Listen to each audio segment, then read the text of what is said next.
আউযুবিল্লাহি মিনাশ শাইতানির রাজিম বিসমিল্লাহির রহমানির রহিম। আমি অত্যন্ত বুকভরা কষ্ট নিয়ে বেদনা নিয়ে লাইভে আসছি। বিগত 17 বছর আমাদের আওয়ামী লীগের পলাতক নেতারা তারা মার সুদি সুদানির ফাইন আর বছরটি জমা শিবির দাঁড়িয়ে গিয়ে আলাহাঙ্কির ফাইন তারা মার সুদি সুদানির ফাইন মোবাইলের বিনিময়ে তারা দাঁড়িয়ে গিয়ে তোর মার সুদান মাগির ফাইন আলাহাঙ্কির ভক্কল এখন চা জমা শিবির আর সাত দেন নে তোরা মার সুদি জমা শিবির কলে যারা হারা আর ফিডেল ছাত্রলীগের ফুয়া ফিডেল আমাদের ফুয়া ফিডেল সুপুরি ফুয়া ফিডেল সুদানি ফাইন তোরা চা অমাগির ফাইন তোরা আর বছরটি জমা শিবির দাঁড়িয়ে গেছিস তোরা মার সুদি ও মাগির ভক্কল তোরা দেখিস গই তোরা মার সুদি সামনে মনে করি তোর আর বছর জমা শিবির দাঁড়িয়ে গেলে সুতার এক না তামা গির ফুয়ার তারা ফুনগুর গিল জামা তোর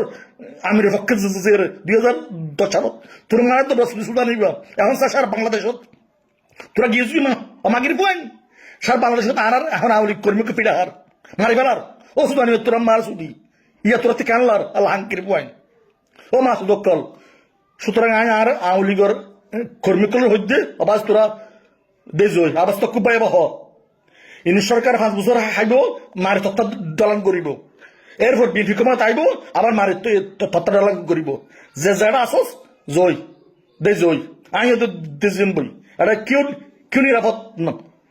নয় জিয়ানি তোর মা বাপ দেখি শেখ হাসিনা তো দেখি শেখ ফরিবের বেগুন দেখি 300 এমপি দেখি নাতে বেগুন দেখি তোরা করবে ক্লিয়ার বোধ করছে জয় যা জয় ইন আশ্চর্য নর জয় যা অনেক সময় আইলে দেখা যাব। আসসালামু আলাইকুম রহমতুল্লাহি ওয়া বারাকাতুহু বলু তোরা মাফ করে দিস বাসি আর না পারি ইন আশ্চর্য নর।